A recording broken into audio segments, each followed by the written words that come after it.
Good morning, everybody, and I'm pleased to see that many of you joining our first Xecs Matchmaking Event. My name is Nadia Rohrbach.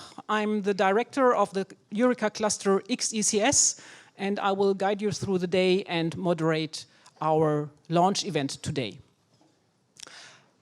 We are very much pleased that BPI France is hosting this meeting and offers us this very nice space for our matchmaking event. We are very much pleased having this here in Paris. Aeneas also is located here in Paris, and I'm happy that you all made your way to Paris. It's a beautiful day, but so I hope that you can enjoy this later or maybe have enjoyed it during the weekend. A short overview about the program, so we will have a welcome, of course. We will give you some information about the Eureka cluster Xecs, and we also will receive some advice from an expert who evaluates the projects, so to give you as potential participants advice how to prepare a successful application. We will interview an SME who has also participated in several cluster projects, and we have several national authorities here being present who will present to you the national funding rules. We have additionally other national funding authorities being here, so I will introduce you to them later. We will hand over our Penta Euripides Award, and then of course the most interesting part maybe for you, the SME expertise pitches and also project idea pitches. You see already some posters here on the wall, and in the afternoon then for the matchmaking event. So first, I would like to welcome warmly Pascal Lagarde, the Executive Director for International Strategy and Evaluation at BPI France.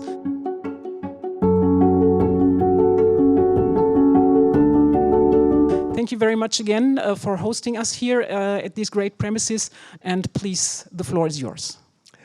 Thank you very much. I'm delighted to welcome all of you for this in Paris, for this Xecs, it's difficult to pronounce, matchmaking event 2023, organized by the association, with the Association of European Nanoelectronics Activities, who I like to thank, and I hope this will be a great meeting. A few words about what BPI France do. BPI France we have decided to step up in its action in the field of industry and innovation with the support of the French government and Europe as part of the recovery plan. And in the framework of the twin transition, green and digital. This is a threefold plan. First, we intend to help the creation of new large-scale industrial facilities. Secondly, the emergence and development of industrial startups, which are growing much more than it used to be. And then fostering the growth of industrial SMEs and mid-caps through innovation. At the heart of these challenges is the semiconductor industry, the semiconductor sector, where we operate through financing and investment activities, using our own resources, but also those of the French government through the France 2030 program. In Europe, the CHIPS Act is a catalyst for public and private efforts to remedy semiconductor shortages and strengthen Europe's technological lead. It mobilizes, as you know, more than 43 billion euros of public and private investment, and will define measures to prepare for, to respond rapidly, and to anticipate the future supply chain disruption. R&D and innovation are, of course, a natural place in these interlocking plans, the different plans I described. It is highly internationalized value chain, and cooperation between public and private players must be both European and international. That's why we are proud to support projects in this field in BPI France with several collaborative frameworks. So for the first one are the key digital technologies, which is part of Horizon Europe. We have, of course, the big IPCEI, and microelectronics and communication technology, and of course Eureka Xecs cluster. So the three of them. I thought, do you say Xecs or? Yes. Yeah, okay. Eureka has played a very fundamental role in alongside European manufacturing in the sector since the 90s, and I'm quite well placed in, like some other around the table, to know that. And it's a natural development that we should open to international partners, countries such as South Korea and Canada, which we are delighted to welcome today.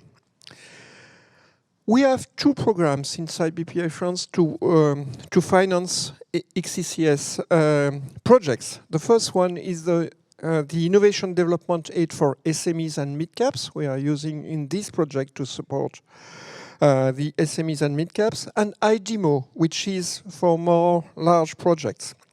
So our teams are around the room today. They are here to help you make sure that you take the best choice and structure your projects, and including co-financing consulting services which may be needed to assist you in preparing your projects.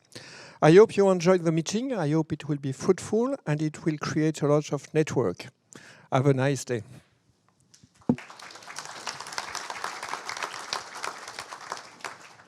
Thank you very much, Mr. Lagarde. And later we will also hear from your colleagues about the funding rules for French participants.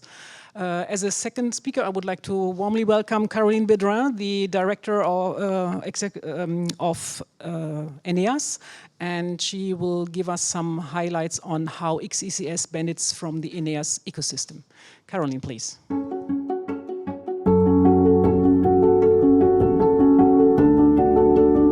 So good morning and welcome to this Xecs Matchmaking Event.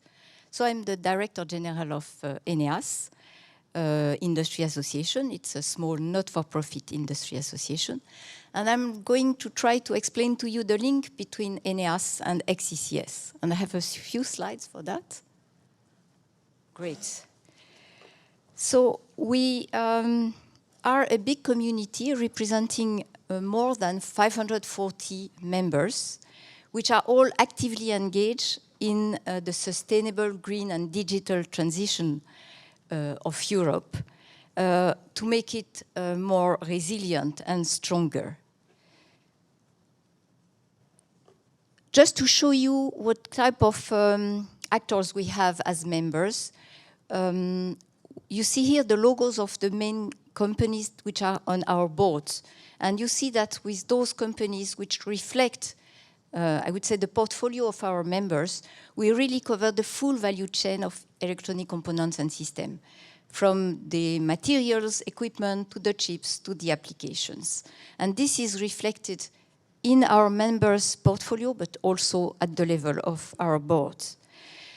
So since our creation as ENEAS in 2008, our mission has really been to support collaborative R&D and innovation in Europe. And we mainly focus on two pillars in the funding landscape which you see in that slide. One is KDT and now the new CHIPS GU, which, by the way, has been launched on Thursday last week, so it's a new baby, which is an enlargement from the current key digital technologies joint undertaking. This part is co-funded by participating states and the European Commission. And the Eureka clusters, in which we have been operating for several years now, Penta and Euripides, and we are now operating Xecs. When I say operating, it means from A to Z. It means we launch the call, we select the projects with our technical experts group, and you will hear from one of our experts in a few moments. We discuss with the funding public authorities about which project can be selected, labeled, and funded. Then we monitor the project during their lifetime until the very end with review meetings and so on. And at the end, of course, we try to show the impact delivered by those projects with impact sheets and a lot of videos that you can see on our website. So today we are organizing this matchmaking event to open the third call of XCCS and to help you take most benefits out of it, network with other possible participants, create project ideas, and step in project proposals so that you can really benefit from this program. In our audience today, we have a few representatives of both funding public authorities. You can network with them during the coffee break. There is a booth there where you have videos recorded by the public authorities who couldn't make it today, and there are many of them. And you have also a number of our representatives of the board of ENEAS. You have Airbus, you have ST, and so on, ADIMEC. And then that will also allow you get a glimpse on people who have some, I would say, experience of being part of a project like an XCCS project. That's this one, sorry. So now, before I hand over to Nadia, let me give you a few tips about XCCS Call 3. Of course, the basis of our calls, like, by the way, KDT and the CHIPS GU for the RD&I, I would say, projects, is really the ECS Strategic Research and Innovation Agenda. You will hear a little more from it. You have a poster there. You can access it on our website. But beyond this Strategic Research and Innovation Agenda, there are some highlights which give a special flavor to this call. One, for instance, is, you have seen that in the previous slide, XCCS is really a tool between national funding instruments, including, for instance, the IPCI and the CHIPS GU. So it is a funding instrument in which you can find ideas for projects which either complement IPCI or are precursor to CHIPS GU projects.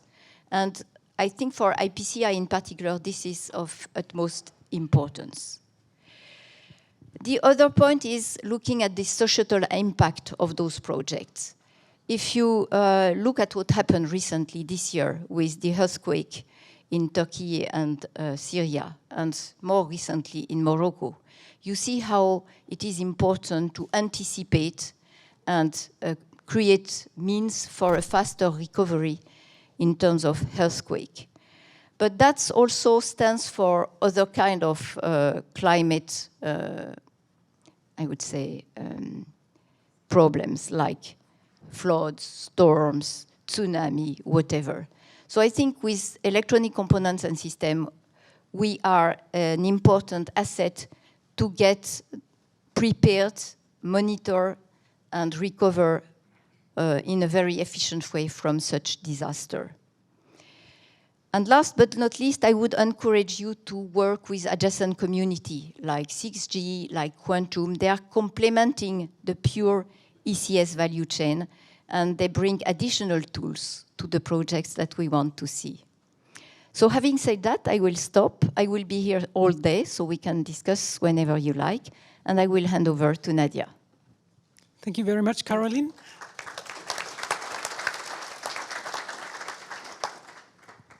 Let me take this.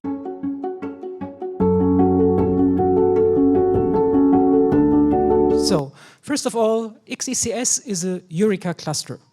You have heard probably many times the word cluster, and it is used in many different contexts. The Eureka clusters are something very specific because they are joint initiatives between public authorities and private entities, be it large enterprises, SMEs, RTOs, or universities.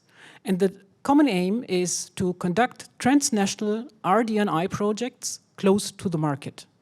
The public authorities define together with the industry the topics they are interested in. They provide budget to fund the projects, and the private entities respond to this. Still, the clusters are industry-driven. They are industry initiatives. And as you heard about, this is in the field of electronic components and systems, our cluster XECS. It is managed and operated by ENEAS, which is an industry association. And we see here a lot of benefits. Some have been already mentioned by Caroline.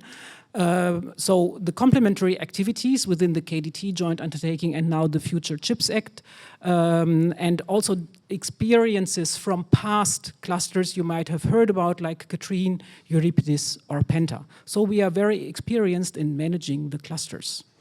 And luckily, this cluster, Xecs, is also supported by 2 more industry associations, EPOS, which is on smart systems, and Insight, which is about software.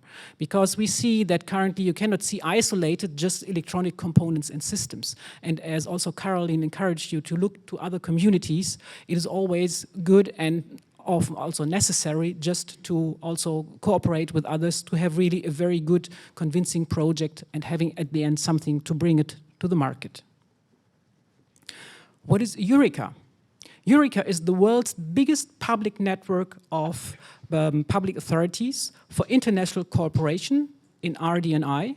It has currently more than 45 countries. The starting point were European countries, but nowadays we also have Canada, Israel, Singapore, South Africa, and South Korea participating in this network. So you see it's really becoming a worldwide network. And it's an intergovernmental organization. It is not a funding program per se, but it runs different programs. You might have heard about Eurostars, which is a specifically dedicated SME program, for instance. And it's all about market-driven industrial RD&I to boost the competitiveness and productivity of European industries. And the Eureka network has a Eureka secretariat based in Brussels, and so it's facilitating and coordinating all these different activities. So you have Eureka, which is nowadays a worldwide network. You have the Eureka Clusters program, and Xecs is part of this program. We have 4 more clusters in 4 different areas, and we have individual calls. One is the Xecs Call 3, which is launched today, but we also implement joint calls. So we have had calls on artificial intelligence or on sustainability, for instance. So here again, you see, like, we encourage you to look for partners from different communities, from different parts. Also in the clusters, we work closely together. This RIA mentioned by Caroline is a document which is drafted by more than 300 experts. I will not go into the details because this would be a separate presentation for it. We have a poster there, we have also leaflets there, and you see here also the link to the online RIA, which is available online. That makes it easy for you to navigate, to search for keywords, and all the slides will be shared with you after the event so that you will have all those links available. Why should you participate in a clusters project? So first of all, to take advantage of this transnational RD&I cooperation along the whole value chain. So this is also something we cover here in Xecs, to work along the whole value chain, be it from research up to the end user, and to also benefit from the national funding in a broad range of countries. As you have seen, more than 45 countries, and those countries provide budget for the Eureka programs. You will get expertise and professional guidance and coaching and mentoring. So this is really something unique. As of the beginning, we have our experts working with you, giving you feedback, and also in the course of the project while it's implemented, they also review your project, and all is to support you, to make your project finally a good application and to make it a success at the end, and we will hear more later from our expert. It will boost your competitiveness, accelerate your growth, and shorten time to market, and you will also have access to new and foreign markets. And so you can create your disruptive ideas, get access to the market and international visibility. How does it work? You start with your idea generation. We see first ideas there on the poster walls. You participate in brokerage matchmaking events like today. You build your consortium and you draft your proposal. We have a 2-step call process. So we start with the project outline, which is a shorter description of your project, what is the benefit for the different participants, what is the budget you envisage, but we don't go yet into the details of the work packages, for instance. This project outline is reviewed by the public authorities involved in the project and by experts. And both together give you detailed feedback to improve your application. And when you are invited for the full project proposal, you receive this feedback, and it's always recommended to really look at it and to go through it and work on these kind of improvements. Then you submit the full project proposal. We take a joint decision between our experts and the public authorities which projects should receive the Eureka clusters label. And those projects have a high chance to be funded. Of course, the national funding application will follow. And depending on the country, there might be some dates, or you submit already your national funding application with the full project proposal. But this is also something why we also encourage you to contact your public authorities as soon as possible. Already when you start to prepare your project outline, contact your public authorities to make sure you are eligible for funding, to learn more about the funding rules, about possible deadlines at national level, etc., etc. This is really of utmost importance. Then once funding is available, you start with your project. And often you cannot predict for 3 years how your project will run, whether you might need a new partner or whether you might need to take a different path in your research, etc., etc. So a change in a project is usual. So I don't know any project where there has been no change. So this is a very easy process, a very well-established process for a change request. And again, we are in close contact also with the public authorities and also the experts to provide you with the necessary documents to submit the change request, and then also to make it possible for you to smoothly implement and run your projects without interruption. We monitor your project, so we have reviewers who also participate in regular review meetings, again, to help you to make your project a success. This is in our joint interest because also you invest not only money, but also personal resources, etc., etc., and also for the public authorities who invest public money. Of course, all of us would like to be a success. There's a final review, but also we follow up the projects because we would like to see what is the impact you have created finally. Have you brought something to the market, etc., etc. The call timeline is as follows. So today we have our launch event. Then for the project outline, the submission deadline will be the 18th of January, 5 o'clock, Central European Time. The submission deadline for the full project proposal will be then the 18th of April. Again, 5 o'clock in the afternoon, 5 p.m. Central European Time. We will take a labeling decision end of May together with the public authorities, and this will enable you also to start with the national funding applications even before the summer break. So we hope for the first projects maybe to be able to start then as of September. We have had a webinar on 7th of September on how to use the ECS collaboration tool. So for those who have prepared posters or project idea pitches, you registered also via the ECS collaboration tool. And so you prepared your presence here. But this tool is also for you to still present your project ideas also after this event, to look for partners, to present yourself in this tool. So this tool is not only to prepare for matchmaking events, but also to prepare for your consortia, for your project ideas, etc., etc. There is a video which we have recorded, and here you see the link, so it's available on our website. There will be a second webinar on 25th of October, 11 o'clock, where we will guide you through our project zone, which is the IT tool via which you will submit your project outline.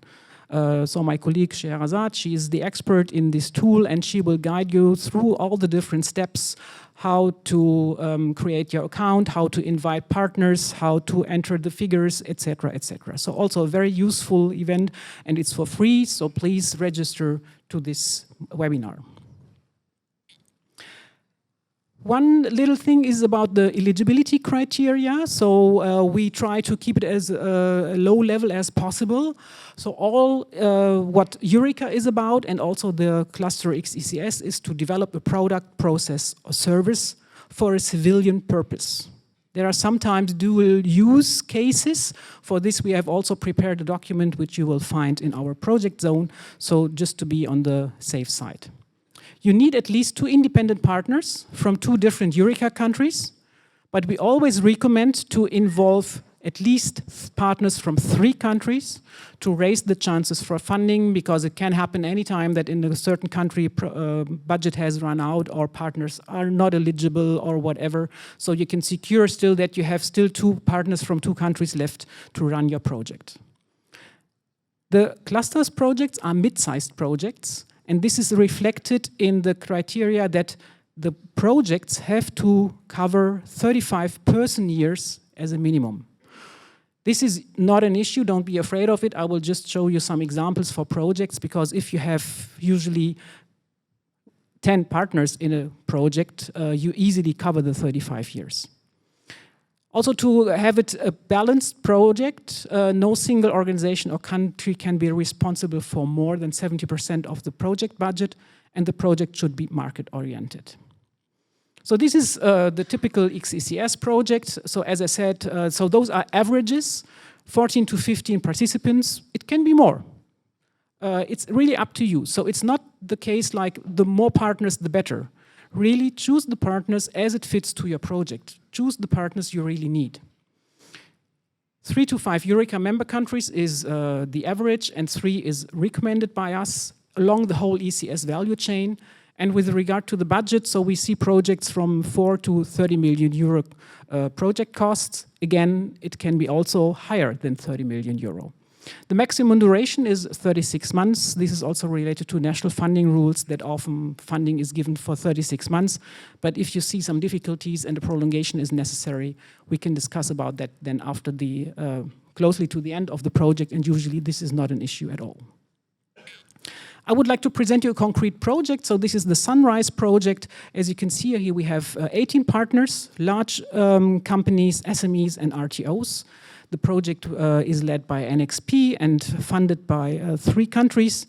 And it covered a large part of the ECS value chain. So you see company Sandgrain involved in the chips part, the Technical University from Delft for the data security encryption algorithms, but also some end users like Philips, Cloud and Heat, and Engie involved in this project.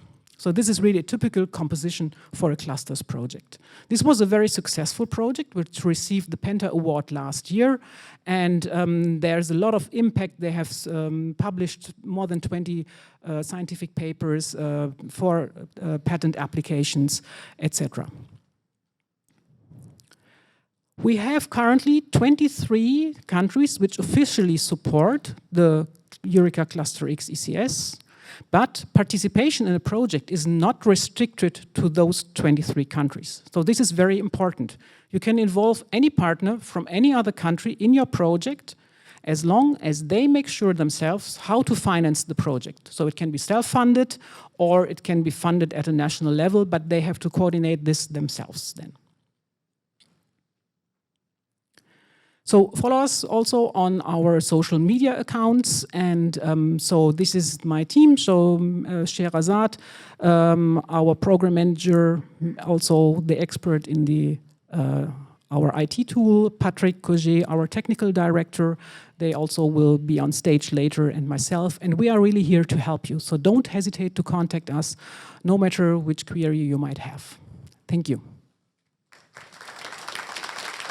And so next, I would like to welcome Paul Merkers. Paul Merkers is the head of research support office at the Technical University in Eindhoven, and he is an expert, reviewer, and mentor for our XECS projects, but also acted in the past also for Penta and Euripides projects.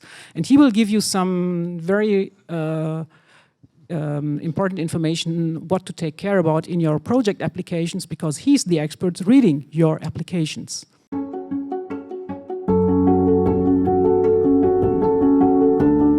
One of the experts only. The slides, please.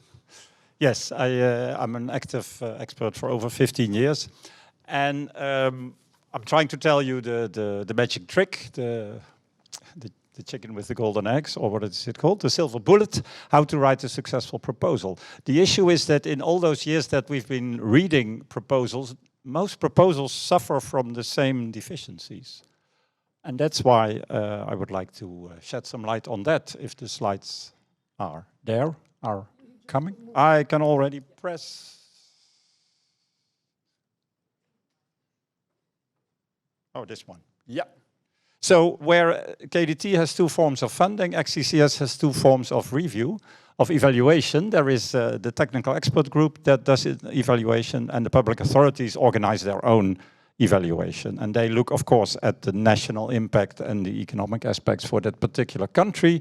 But we, as a technical expert group, look more to the goals, the objectives, and the overall consortium from a more neutral point of view, you could say.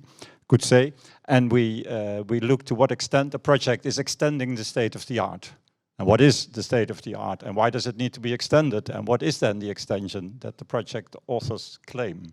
Many claims are made in a proposal. Some are credible, some are not so credible. I gave this slide the subtitle General Wisdom, because this does not hold only for XCCS proposals. Whenever you tell a story, I think it's always good to start with the beginning, to start with, what are we talking about? What is the context? A lot of proposals delve into details right away, and as a reviewer, you're really thinking, what is this about? Why should I care? Where is the problem? And why are they selling this solution when there is no obvious problem? So the rationale is very important. Why is there something that needs to be addressed? What goes wrong? Where is the pain? If there's no pain, why do you tell me about the gain? And that's really an important twin, the pain and the gain. If there is hardly any pain, stop it. Your proposal has no chance, I think. But if you can identify a form of pain and also identify somebody who is suffering from that pain, then we talk about impact, then the gain is very welcome, and this might be a very good proposal. So also, why is it not obvious to solve? If you identify something that could go better, and there are many things in this world that could go better, so that's clear. But then, why is it not yet solved? And is this consortium now, does this group happens to be the people that solve this problem where earlier many attempts failed? Please come with convincing arguments why this consortium will do what all others tried but failed so far. There must be something magic that this time it will happen. And it could be that the state of the art has advanced so much that the availability of cheap ICT technology and the availability of bandwidth or compute power now enables something that was earlier impossible. And then it's credible that you say, okay, now is the time to solve this in this way. Where is the gain? That's the impact. And if there is a gain, is it a theoretical gain? Is it just a proof of principle, or is there also a route to the market? Can it also be widely accepted, and can many people profit from that? On the right hand, I wrote the same things, but then in the typical jargon that we use in proposals when we talk about rationale, objective, implementation, impact. Exploitation, the route to the market. Dissemination, how to tell the world. Standardization. Then we have a certain form that we fill out as experts. And there is also the proposal template that as an author you know. Please understand that those two things are related. So the reviewer's template we fill in out as checklist corresponds to the template that you have to fill out as a proposal writer. Don't put the answers to our questions in the wrong box, because we might overlook it. So an evaluator is also in a hurry. You get 1 or 2 or 3 proposals, and then Patrick mails them to us and says it must be ready by next week. And of course you had a busy week already. Oh, which evening shall I spend on this? Assume that evaluators are in a hurry. So hand the answers to the question nicely presented. So we will fill out this form as evaluators. And these slides will be available. So these are also nice as a checklist when later you will be writing your proposal. The first page is crucial. The first page is fully read. You cannot be guaranteed that the rest is also read. That depends how thrilling the first page is and how much the first page invites to continue reading. So you should sell your story, not just tell what is happening, but really sell it with convincing arguments and invite the evaluator to continue reading. not a romantic novel, but a thriller eager to read to the end, not an opera that lasts for hours, but a rock song that's done in 3 minutes. So invite us as a reader to say, hey, there is this problem. This is a serious problem because those people suffer from this problem. We are a consortium that we happen to have the technology that we can bring a step further to address that problem. And then there is also a route to the market that the solution is also made available to those people that can profit from it. Yeah. Then there is also a question about market analysis. What is the market? So not all pains are equally serious. Some have a limited market, or all gains are equally have an equal potential. That depends on the size of the market. That depends on the impact that you will have on the market. And please quantify. Please address what are the competitors, what is their position, what is the position of these actors, and what is the difference they will make, also facilitated by this project. So a number of aspects should happen. Oh, would it not happen anyway is also a killer question. Suppose we do not fund this project. How serious is that? And if you get the feeling that it's really serious, that it would be a missed opportunity not to fund this project, you will rank higher, of course. And are not others already solve it? Or has it not yet been solved by others? Or can you explain that your solution is critically different from other solutions that we may think there are? So then you come to the technology part. Of course, that is the core. And after all, XCCS is a technological. We talk about technological R&D. So we want to see some hardcore technology, and we want to see a state-of-the-art analysis. Because if you claim to progress the state-of-the-art, to go beyond the state-of-the-art, it must be clear what the state-of-the-art is. And that should be convincing. Of course, you want to downplay the state-of-the-art in order to expand the step you make beyond the state-of-the-art, but it should be credible, and that's where our expertise comes in to check that. Propose technical innovation and novelty in relation to the state-of-the-art. So first describe the state-of-the-art and then describe how you will go beyond that and how you will advance the state-of-the-art. And please do it in a quantified way. We will go, the state-of-the-art is 35 and we will bring it to 42. Okay, that makes sense. Why is it only 35 and how can you bring it to 42? And by the way, what is the dimension we are talking about? But choose your critical parameter. Could be price, could be bandwidth, could be resolution, could be whatever ratio is critical in the application we talk about. Indicate what the state-of-the-art is in a quantified manner. Indicate what the claim is that the project will bring. Yeah, the project will bring a kind of miracle somehow. That's what you are telling us, selling us. Okay, and why only 42 and why not go to 65 in the same project? And if you talk about a quantified step, then there's a more nasty question, is how can you measure it? So you have to find the baseline, what is the current value, the target value, but also can it be measured and can it be measured in an objective way? And maybe there is a certain range. And for not for all topics, it's equally feasible to talk about in such a quantified way. Then the consortium. Who is this group of actors that comes with this great story to us? Is it credible that this is the right group to solve this problem? And is it a true consortium, or is it a kind of occasion wedding that you see that, okay, these happen to jump on the bandwagon, but some partners, it may not be clear what their contribution is. Is there a kind of balanced way into which the different partners bring a contribution to this innovation being done? So, to conclude, don't tell about your innovation, but sell it. Sell it in a convincing way. Have a very good abstract that invites us to keep reading in detail. Don't sell any gain if there is no pain, or if the pain is not felt, or you cannot identify who suffers. I've seen too many solutions looking for a problem. That's really the general issue. Stick to the template and address all aspects, and stick to the template because we will be checking also paragraph by paragraph, and if you, sometimes we feel that down in the bottom suddenly there is a very good reasoning that we missed up front, and that very much confuses the process. Stick to the template and be concise and to the point. No opera, but a rock song. Be concise. If you can't explain it in a limited number of words, then apparently it's a vague story. Take the PO recommendations into account. The nicest for us as experts is to review a project outline, because then there is still room for improvement, and that is just an outline. We can indicate why we feel it's a vague story that doesn't address a real problem, and we can send you back with the homework.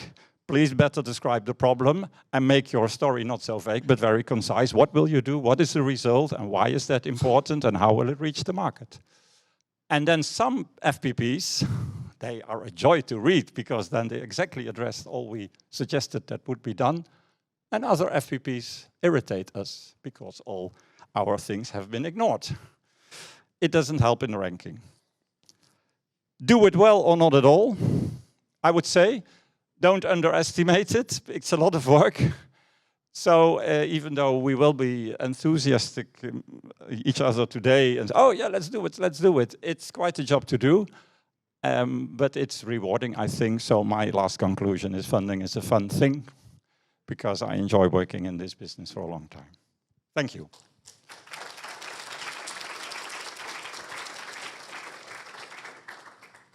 Thank you very much, Paul, for all your insights. I would like to ask you a question. So as you said, so you are doing this on a voluntary basis. And yes. As you mentioned, which evening should I spend on it? So you do it on top of your regular job. Yes. You are not paid for it, so neither by Eneas nor by Xecs. So you do it really voluntarily and also independently. So what is your motivation to be an evaluator, reviewer, and mentor? Yeah. Well, it's a fun thing, because it's so interesting to see what the state of the art is and how it is progressing, to see what is happening in the European innovation area and what are the typical topics that are brought forward and what are the typical consortia. It's very interesting. It gives you a broad overview of the European landscape in innovation, and just that's fascinating. Okay. You have different roles, as mentioned, yes. So evaluating, but also mentorship is one of the uniquenesses in our clusters. So what is really the role of a mentor in a project? Yep. Well, the mentor is there to guide the consortium and to avoid that the consortium would make process errors. That would be so much of a pity that they wouldn't realize they have to do whatever or so. So as a mentor, your experience, you know the process, and you can guide the consortium to say, hey, don't forget this, or look also at that. In particular, and it has 2 points, pre-award and post-award. In the pre-award, in the definition phase, you can read drafts and give a kind of expert feedback similar to the feedback you give when you're active in the technical expert group. And please realize, when active in the technical expert group, you do not evaluate the proposals of which you are a mentor, of course. Then it's done by others. But you could give such kind of feedback when the writing process is still there, and read the draft and say, yeah, you still forgot to describe the problem, so please go and do that. In the post-award phase, when the project is running, the mentor mainly has a role when the reviews are there. There are yearly reviews when the project is supposed to present itself and its progress and its issues. And then typically the day before the review, we do a review rehearsal. And then as a mentor, I take the role of the evaluators, of the reviewers. And then typically I give them a hard time. I give them the nasty questions in the hope that the day after they will say, oh, it was not that bad. And then I think I did a good job. So I'm teasing the consortium with, why do you make this claim? And that was already there. And this is not new. And why would that be true? And can you motivate that? And really to prikken, really to punch them and say, is it really as good as you claim it is? And that makes it much better. And then the day after, the real review is there, and it runs very smooth, and everybody say, it wasn't that bad. So that's also fun to do, to really challenge the consortium, and also to make sure they address all issues. Sometimes things are simply overlooked, and then you can find them there. Thank you very much, Paul, once again. You're welcome. For all these insights and information. And so next, I would like to invite Marcel Dijkema from IDMEC, which is an SME. So he is the innovation strategist at IDMEC. And IDMEC as an SME, you have participated in several cluster projects in the past, be it Penta or even Katrine.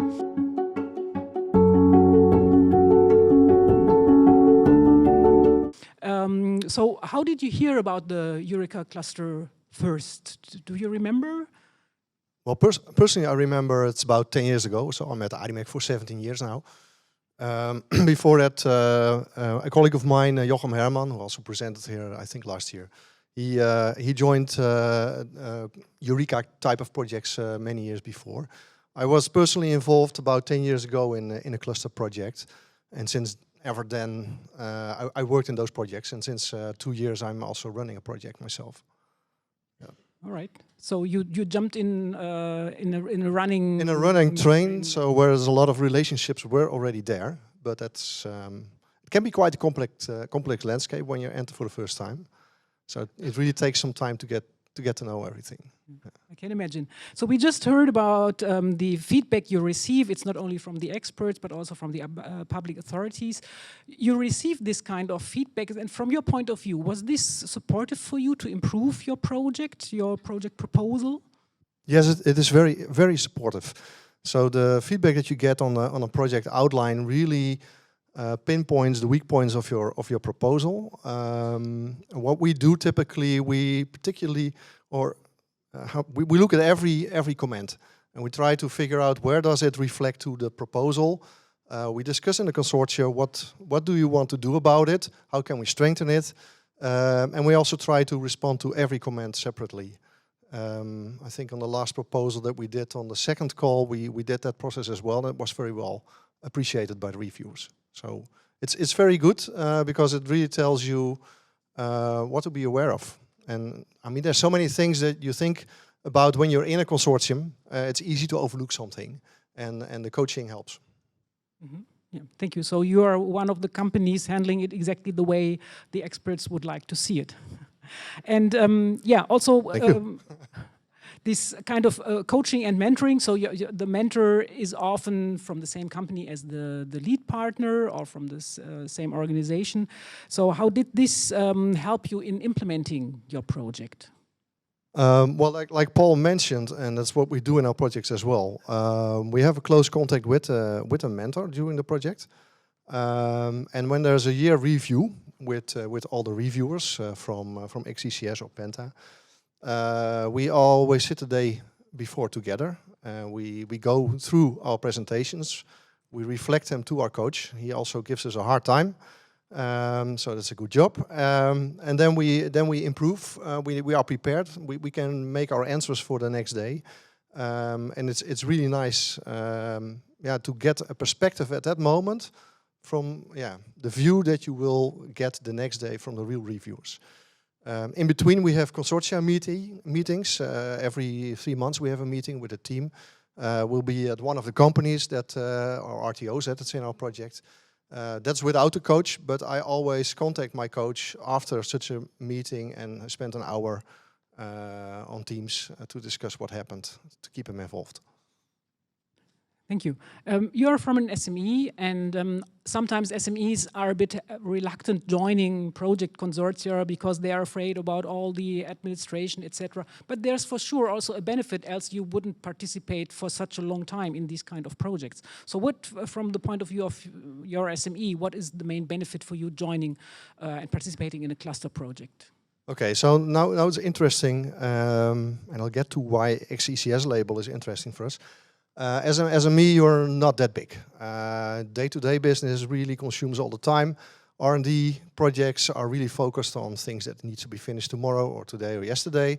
There's a lot of pressure, always making sure you get revenue, you get the new projects out. On the same time, you also need to be aware that technology is evolving, and you need technology in 3 to 5 years from now. And if you're only working on the topics that matter tomorrow, you will have problems when you end up later in time working on the new technology because you face that you're running behind, for example. So what we do in these projects, thinking about our own roadmap within the company, we try to put our topics in a consortia that fits to what we are looking for as well. And together we can work on these topics in an organized way. And that really helps us to work on technology that we need in a couple of years. And so for us, important, get to know with the technology, get familiar, get your R&D involved. And at the moment that you really need the technology to use it in your products, it's easier to do so. Okay. Thank and you. yeah, that's what we like in the XCCS project consortia. That's exactly what we can do over there as SME. Yeah. And did you participate also in EU projects, which are much larger? And you said, so there is a reason why you participate in the XCCS projects. There's probably also a difference. Yeah, there is. Those are good projects as well, but they're typically very big. So you get into a project where there's already a direction set, where you need to figure out, okay, if I have topics that fit, it's nice to participate. But you're part of a bigger group. That can be very useful if you're looking for companies, if you're looking for maybe customers or other relationships. But the nice thing of XCCS is actually that you can form the consortia yourself. As an SME you can do that, and actually you can lead it as an SME because the overhead is not as big as in a big project.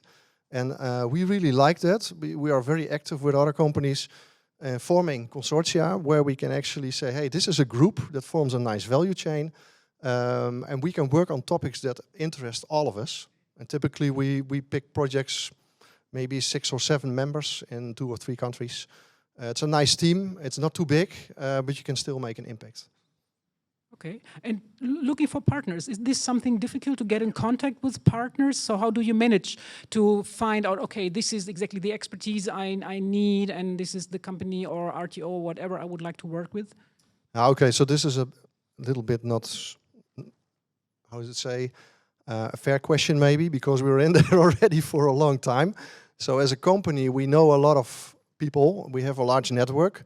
So we typically, when we think about a topic, we start approaching in an early time phase, sometimes already before a call, partners that we think, okay, are you interested to join us? On the other hand, I think events like this are excellent if you are new to the scene, to get to know people and to get to know networks. So really use the time here to talk to people and to understand how things work, what companies are there, who you could contact if you have ideas. Consortium forming is actually fun as well. Sometimes companies connect, sometimes companies drop out. It's part of the game. But yeah, we typically have quite a large network that we approach ourselves. So it looks to be fun to participate in an XCCS project. It is. It is. Yeah, I really like it also. So not the early stage. So being here, it's nice. But forming a consortium is nice. If you are able to get a project labeled, it's really a good kick.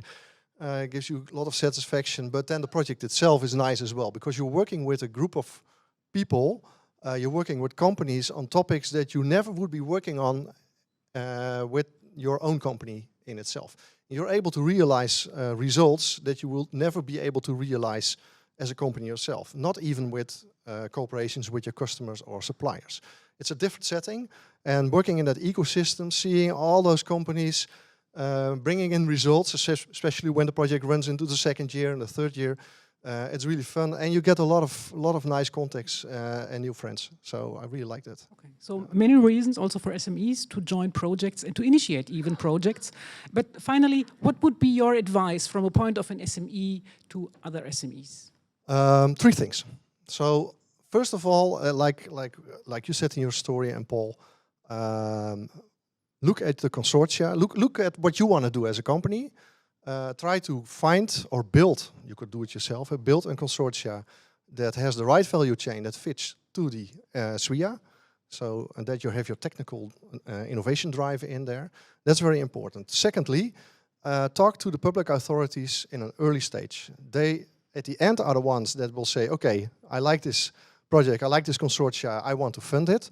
So involve them and learn what they think is important.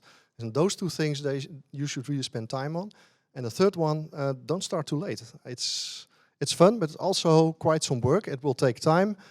You will have setbacks. You will have to rewrite your story a couple of times probably. Building a good PO takes time, but it's also very rewarding when you get labeled. Thank you very much, Marcel. And also Marcel will be around the whole day. And so if you are interested, be it in the company or be it in these experiences, so he will be here also for you. Thank you very much, Marcel. Thank you.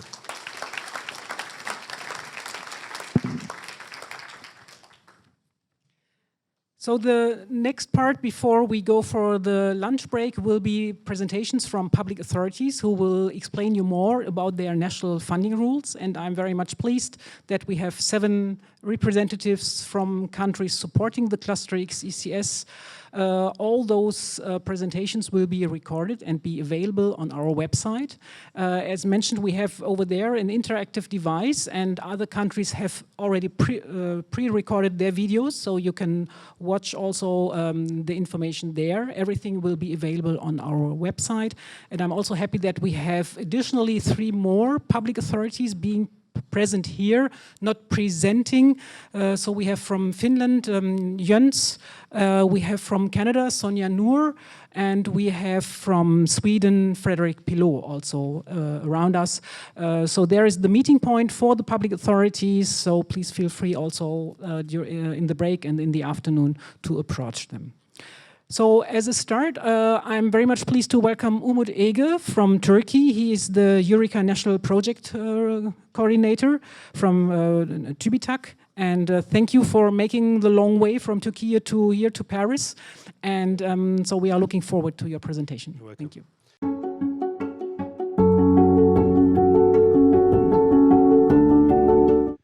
Good morning, everybody. I'm very happy to be here finally in a physical matchmaking event together after the strong years. And thank you very much XECS for this event and for this beautiful venue to the BPI France. My name is Umut Ege. I'm the National Project Coordinator of Turkey. And I will give you a short presentation about our funding rules. Nadia gave the international expectations on cluster projects. Paul gave us the technical side, and now it's come to the public authorities aspect. Our funding program is International Industrial R&D Funding Program, which I will call 1509. In Turkish ecosystem, we also know this program as 1509 program. We have an online portal called PRODIS, this one, and it's an abbreviation of the project application, evaluation and monitoring system. And on that portal, you can find programs, program rules, and project proposal documents, and every kind of evaluation documents. And also, you are submitting your national application from this online portal. This 1509 program very easy to understand and easy to follow. From Turkish side, only SMEs and large companies can be project partners. Unfortunately, universities and research centers cannot be directly funded. They can be service providers or subcontractors in the projects. As a result, we are only funding directly SMEs and large companies in Eureka cluster projects. All fund is given as grants. There is no credits or something else. Only the funding ratio changes depending on the company type. If you're a large company, as up to 60%. If you're an SME, up to 75% of your eligible cost given as grants. As Turkish side, also there is no budget limit and there is no limit for duration of the projects. The limits can be set by the call. For example, in XECS call, there is 36 months for duration. And you are using that online portal. And one must for Turkish side is the label. Before the national application, your projects must be labeled. After that label, we are writing an official document and inviting you to apply to submit your application to 1509 program. In that official letter, you get some clues about your application. This is the process. On the left, you see the international application side. You are applying to the XECS, and the label process is going on. When you get the label, we are writing you an official document, official letter. Then you are making your application to the online system, PRODIS. We are checking your projects with the external evaluators. Then after that, in TÜBİTAK, there's a technology group executive committee which is related with your area, and they are giving the decision whether they are funding your project or not. And this is our evaluation aspect. If you manage in this 4 dimension with your project to the TÜBİTAK, your project is likely to be funded. The first dimension is the innovation level of your project. And the second one, it should be high. The second one is the relevance of the project plan and your physical and personnel infrastructure. It should be related with each other. And the third dimension is the economic potential. What will company gain from this project and what will the country will gain from the project? And the last one is the holistic approach, the international characteristic of the project and the Turkish consortium's role in this international characteristic. In that 4 dimensions, we are checking the project. If you, as I said, manage to fulfill those 4 dimensions, your project will be possibly funded. And I will put that slides. I think you will share those slides with everyone. You can check it, the funded activities and the eligible costs. I don't want to take too much of your time. And you can reach anytime from us at eureka@tubitech.gov.tr and from LinkedIn and also from the Twitter. Thank you for your attention.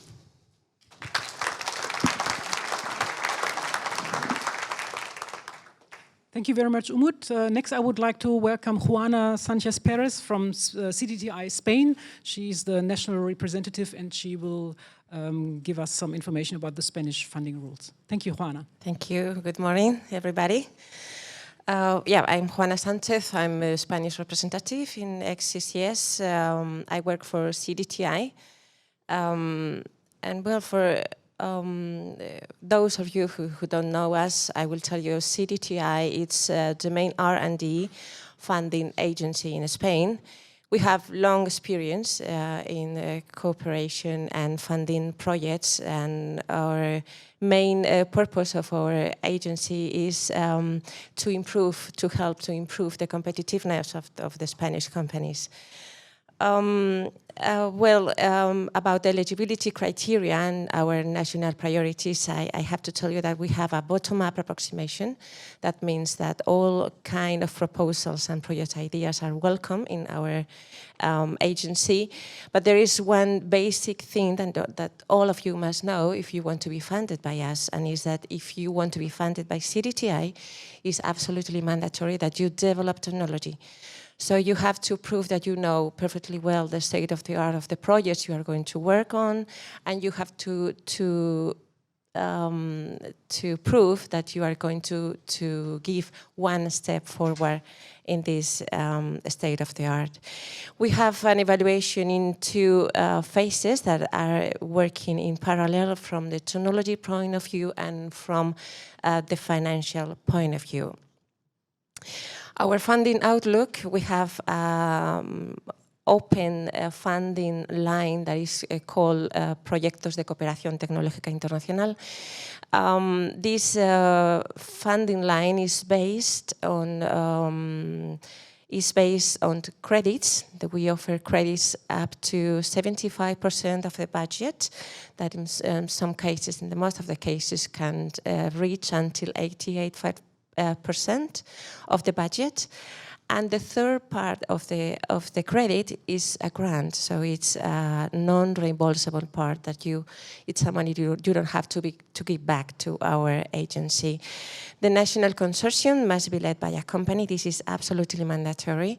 If you are a research center or a university, you can participate even as a partner, but at the funding national application, you have to participate subcontracted by a company. This is something that you have to take into account. The eligible costs, there is only one new thing that I can mention is about the management costs. That's until now they were not eligible, now they are, until 8,000 euros. This is the timeline for this current call of Xecs. The main thing you have to take into account in your mind is that after you present the FPP, the leader of the Spanish consortium must apply a national request that is called an Eureka request in our application. And in this application, you have to include one very small document. It's called Solicitud de Asesoramiento per Spanish company that is involved in the proposal. With this information that you are going to record in our application, we'll build the comments, and these are essential for us to build a position in a national way at the leveling meeting. After the leveling meeting, for those proposals that will be leveled, we'll open a national request for each company, each Spanish company involved in each level proposal. And from that time, you have 20 days to present the full documentation in our application.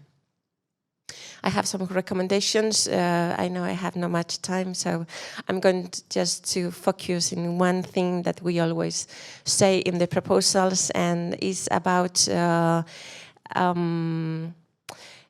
role of the research centers and universities in the proposal.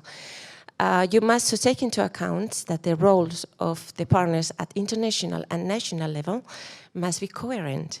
So if at national level you are a research center and you are going to participate subcontracted, the role of this entity must be coherent at international level, okay? There are new templates for funding in our application, so please take the last version and fill each, as Marco said, each aspect, because it's absolutely important. And if you don't fill all the aspects, that must make your final score is not good. We also offer you a partner search template for those international consortium that can be interested in participating with participate with a Spanish company.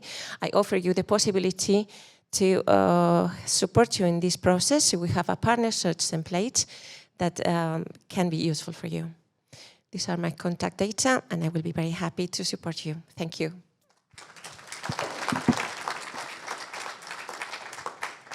Thank you very much, Juana. And as we will share the presentation afterwards, they can see all your recommendations then in your slides. Thank you. So next, I would like to invite Ben Rick from the Netherlands. He's from the Dutch Ministry of Economic Affairs and Climate Policy to present the Dutch funding possibilities. Thank you, Ben. First of all, good morning. I have to apologize for my colleague Bob van der Bijl, who is our man at the Netherlands Enterprise Agency, which is more or less the French equivalent as BPI is to the ministry. I work for the Ministry of Economic Affairs and Climate Policy, and we have a division of tasks in a sense that Bob is your contact point for your project ideas and proposals. And I'm involved in the, let's say, policy-related aspect, and also the one who has to make the national effort to let's say, get the funding available. So that is our division in tasks. The situation in the Netherlands for the upcoming calls is we have a dedicated national call, and in principle in the Netherlands we have for this call a budget available of 10 million euros. Our maximum funding per project is 4 million, which means that in principle we are able to fund at least 3 projects. But that depends, of course, on the whole set of projects we will see and the cost of the projects. The funding calls probably will close at the 22nd of April next year, which is a couple of days after the deadline of the full proposal.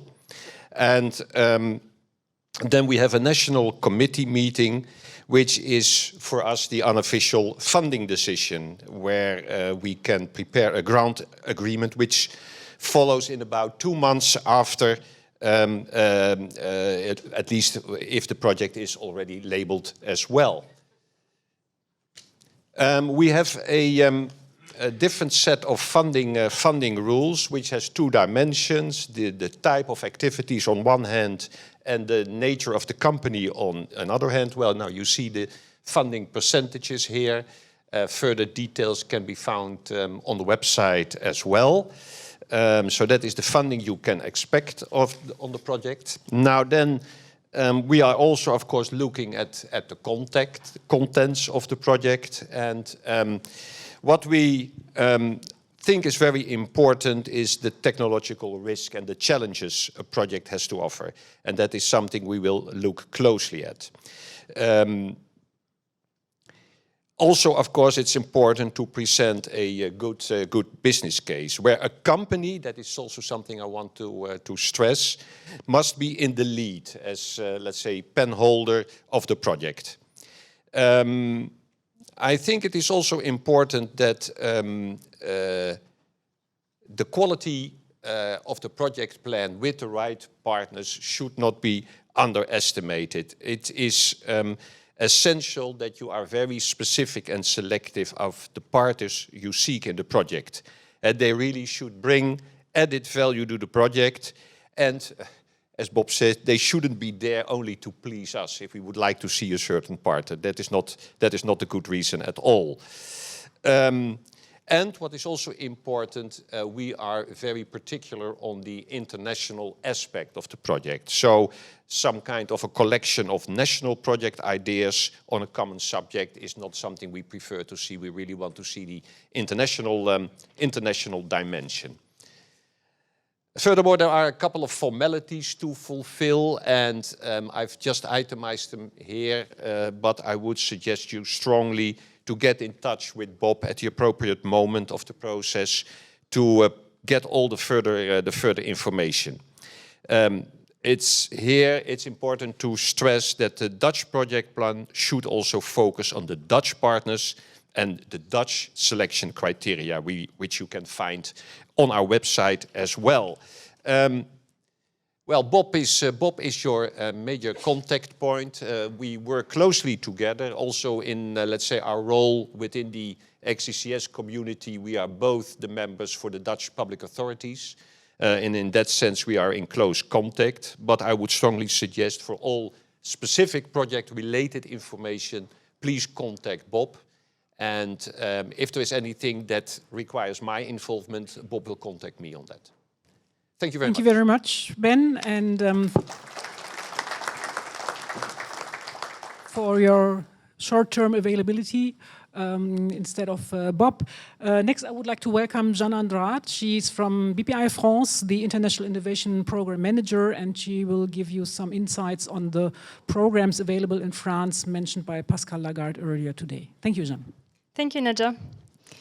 Good morning, everybody. I am Jeanne Andrade, so I work in the Innovation Department of BPI France and in the dedicated team to funding of international R&D projects. I will present to you today our two funding options for the clusters program.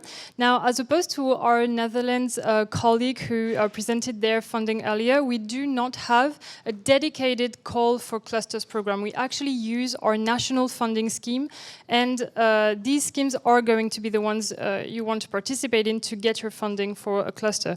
And so we do have two funding options, depending on the size and the characteristics of your project.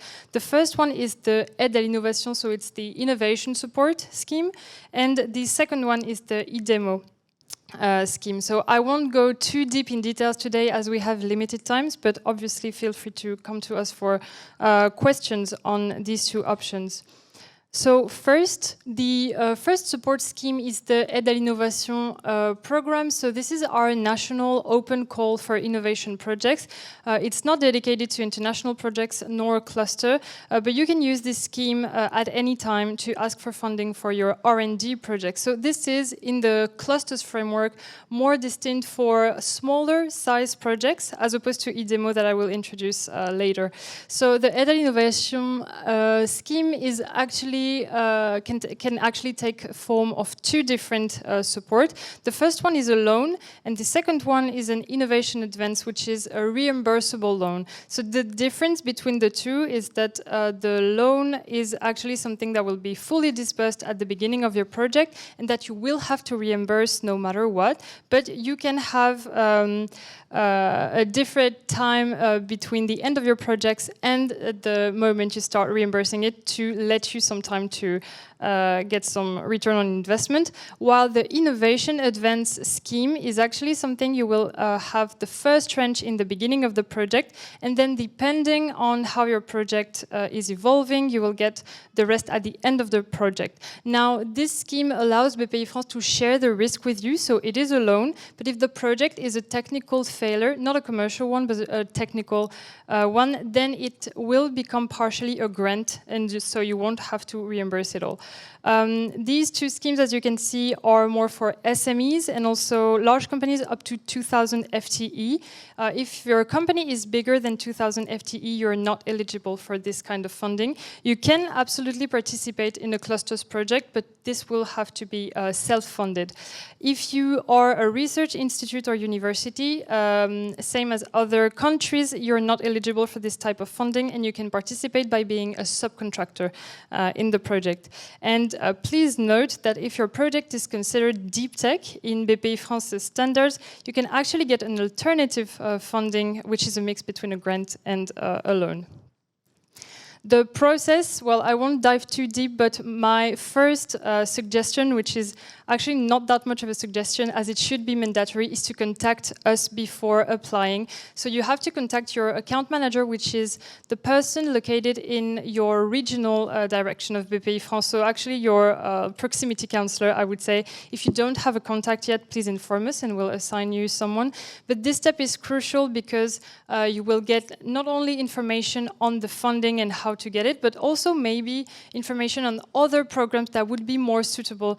As it was explained before, clusters are quite specific, so maybe actually your project should benefit from another type of program. And then submit your national application, and please make sure it matches your clusters proposal, because otherwise we have to readapt either one or the other.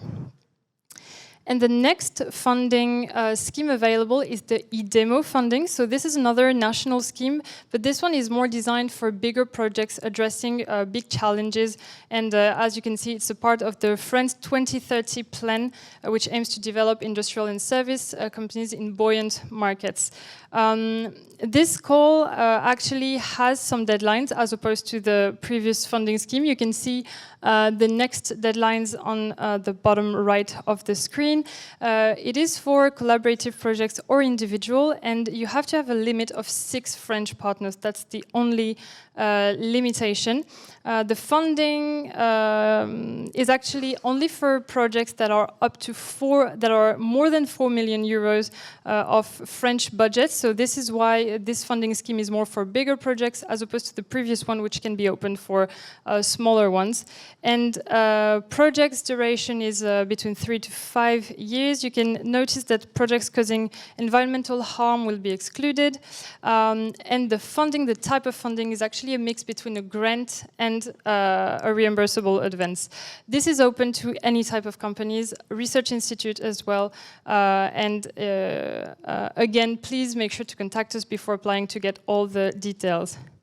And last, I just want to introduce you to our tool to support your application, which is called the DIAC Partenariat Technologique International.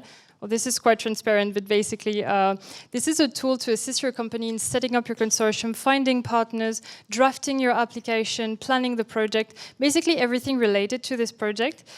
You can find a consultancy expert, who's going to do this work for you, and BPI France will pay for half of the price of the consultancy service. This is basically how this tool works. It's not more complicated than that. You can choose your expert yourself, or you can also ask us for recommendations. We will give you names of experts we know are relevant in these type of projects setting, and then you just apply online. It takes about 10 minutes. We give you our answer, and you just get the funding. So it's a very, very easy tool to help you, I would say, overcome, especially for SMEs, the barrier of those long-taking projects.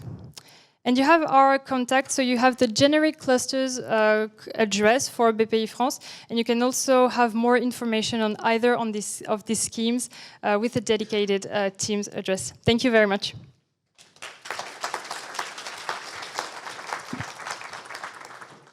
Thank you very much, Jeanne. So next I would like to invite Francis Desprez, on stage. He is the senior scientific advisor at FLAIO in Flanders, but he will present the funding possibilities for all the 3 regions in Belgium. The floor is yours. Good morning. This is yeah. Okay, thank you. I heard plenty of my colleagues, and I could say it's almost equal for us. Many remarks. I'm here for Belgium, but there's no Belgium when there's innovation subsidizing. There's only Flanders, Brussels, and Wallonia.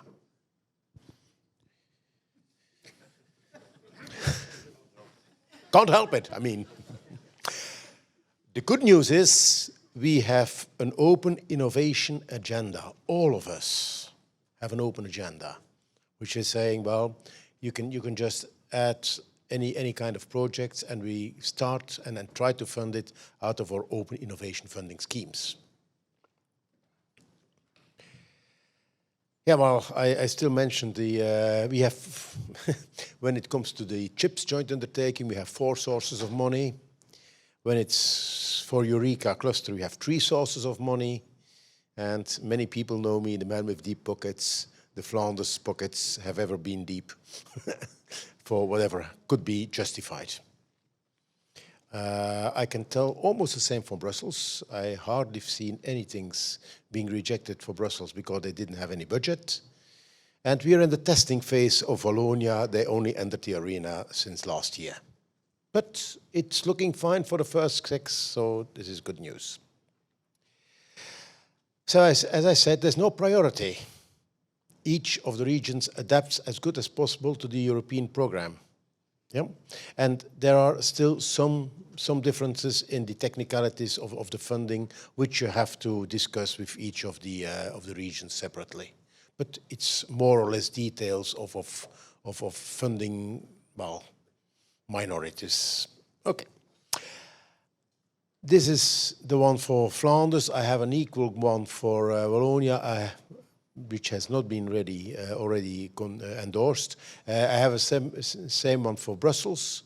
The only small difference is that in Flanders we have a cut at 60% for development and 70% for research funding, which is, well, less than what the GBER would allow us.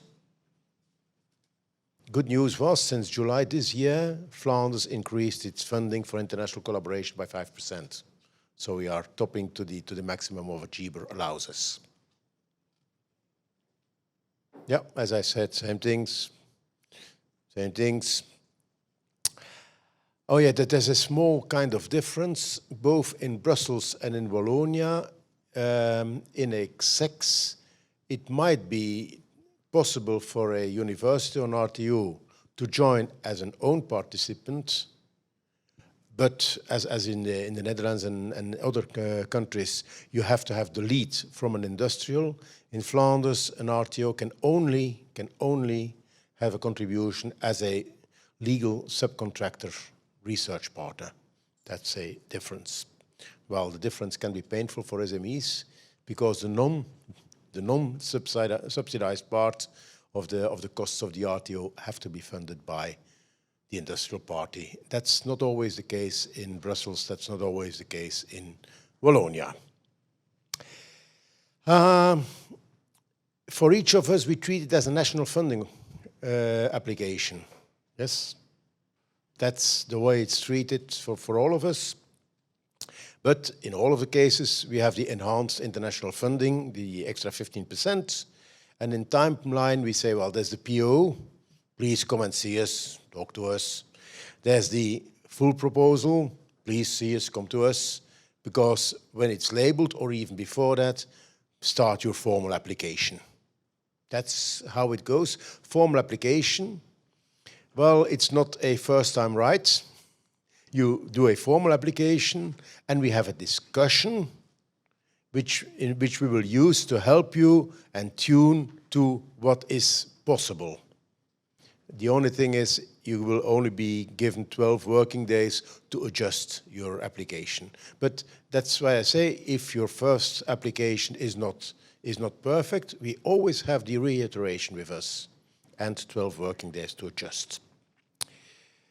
Yeah, well, I heard it over and over again, and after 16 years in this job, it's so hard for people to tell me what they're trying to achieve. Not how and whatever, what. Measurable what. What would you like to achieve in 36 months from now, which we can discuss measurable? And of course, we have to see, is this really innovation, whatever. Please always think, what would I like to achieve? 2 meters and 3 in the high jump for women. Not how many steps and whatever and your training thing, 2 meters and 3. Of course, it has to be risked, because else it would not be compliant to GBER. And yes, especially in Flanders, we're a little bit harsh. We say, well, if we fund you, if this is a technical success, if the market hasn't changed, which might happen as well, and I mean is out of your control, we really like to see a business case that brings us back employment or industrial investments that are at least 10 times the funding you're requesting for, at least. That's one of those other hurdles. And we have this kind of company that comes 3 or 4 or 5 times a year. Well, at that moment, we will just make the cumulative thing. Does it still fit? And we look about for 5 years back. I think it's an honest kind of way of spending public money. Okay. That's the one I always like. Say, well, contact us. And if Belgium is too complicated for you, contact me. I will see you to the proper people. Rather Wallonia, rather Brussels, rather inside our own agency. So for whatever help. So I'm this kind of office, people know me for that. And if there's anyone in the room that says I ever let you down on this one, okay. And then the last one, my deep pockets, well, they have become even slightly deeper because people have started questioning, oh, the CHIPS Act is there. The CHIPS Joint Undertaking is there. Is this going to decrease my ability for a Eureka project? Well, if I really look at it, when on European level we had the idea of spending 1.8 billion euro in the KDT. Now that has been reduced to 1.3. So somewhere there should be a 500 million euro extra for Eureka. I hope so for you. And if I take the CHIPS Act and if there's going to be pilot lines and RD&I programs and whatever, if you can capitalize on that one, we will certainly help you further on, whether it's Eureka or whatever. CHIPS Act is not a closed thing. CHIPS Act is just an enabler for any other new projects. And spread the message, especially from Flanders. My pockets can be even deeper due to the CHIPS Act. Thank you.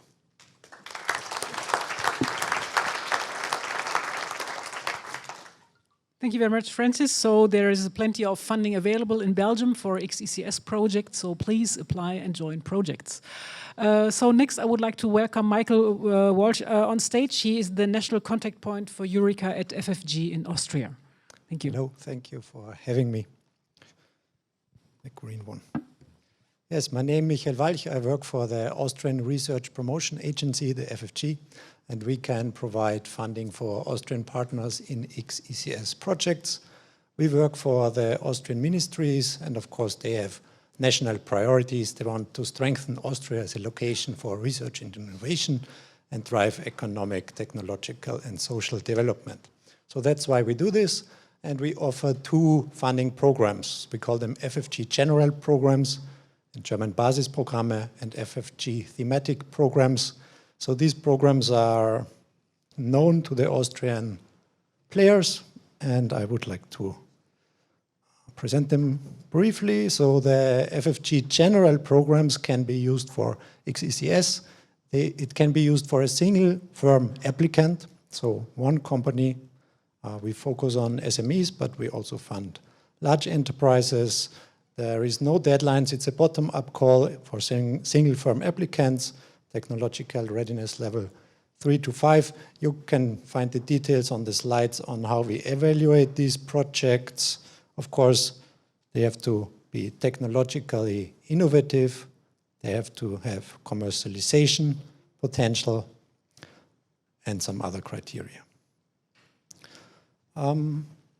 Yes, we provide grants up to 60% at the moment for SMEs, so 60% for small ones, 50% for medium ones, and also for large companies. It's a funding mix up to 50%. But in this program, the research organization can only be subcontracted. So the maximum amount of funding is 3 million per year for a single applicant. And you can find more information on the web. We also provide Project Start. So this is a program to help the SMEs, the small companies, write the applications. So it helps them reduce the risk and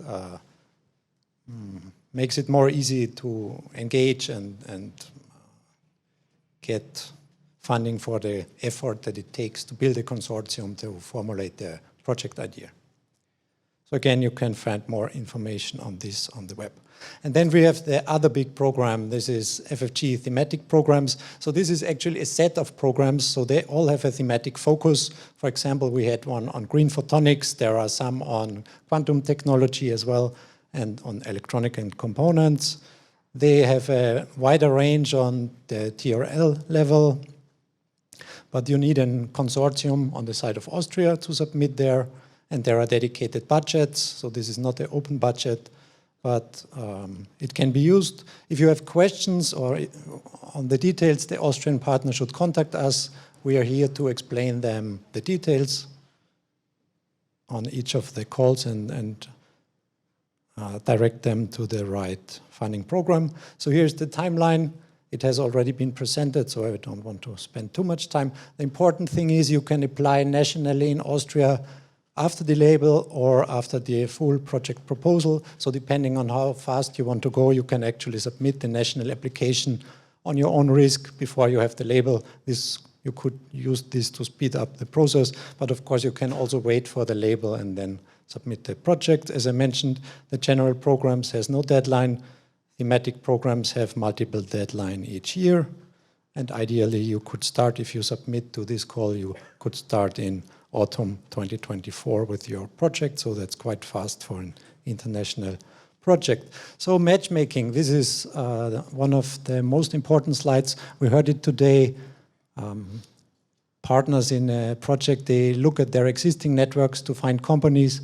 So if you have no partner from Austria in your existing network, there are two instruments. We have the Advantage Austria offices in your country. So these are trade offices. They can put you in contact with Austrian sectorial multiplicators or experts or regional experts to find partners in Austria. Or I want to mention the Enterprise Europe Network. The Enterprise Europe Network also has nodes in your country. You can submit a partner search profile to the Enterprise Europe Network or look for existing partner search profiles. So we have good conditions for Austrian partners. It's just a question on how to motivate them to submit. They can contact me anytime. My name is Michael Walch. You can find my contacts on the slides. Thank you very much.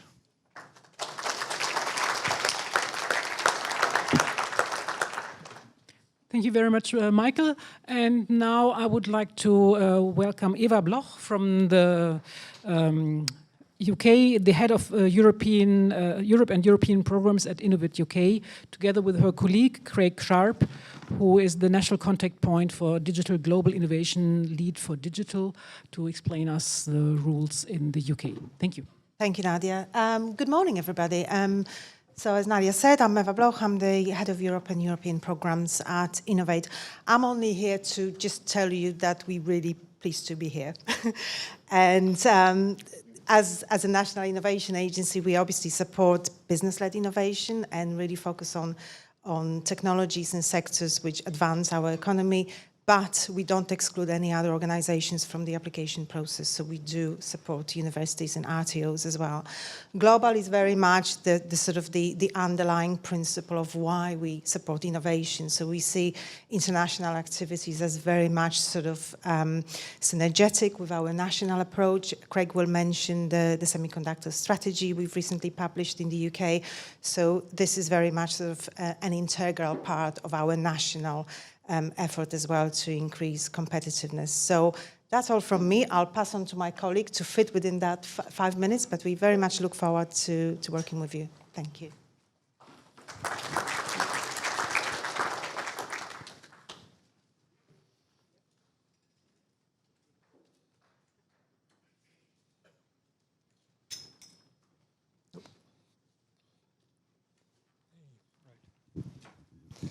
Okay, just run through a few slides basically about our conditions, eligibility and scope. As usual, we'll start off with money. UK budget for UK participants in successful projects up to £5 million. Current exchange rate suggests about 5.7.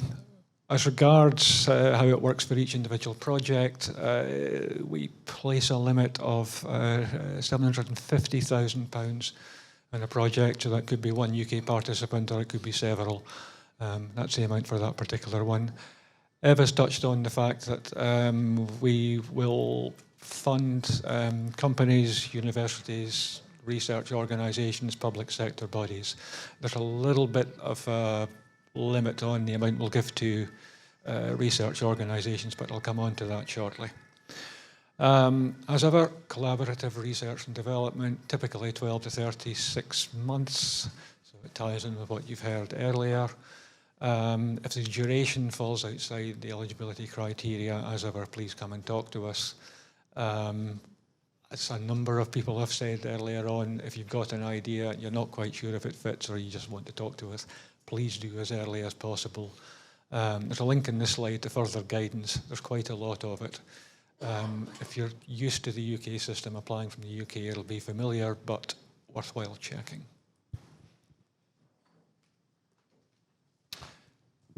Funding rates are pretty much standard UK. So for companies, small it's 70%, medium 60%, large 50%. If you're a UK registered research organisation, you'll be familiar with the system that funds that through Xecs.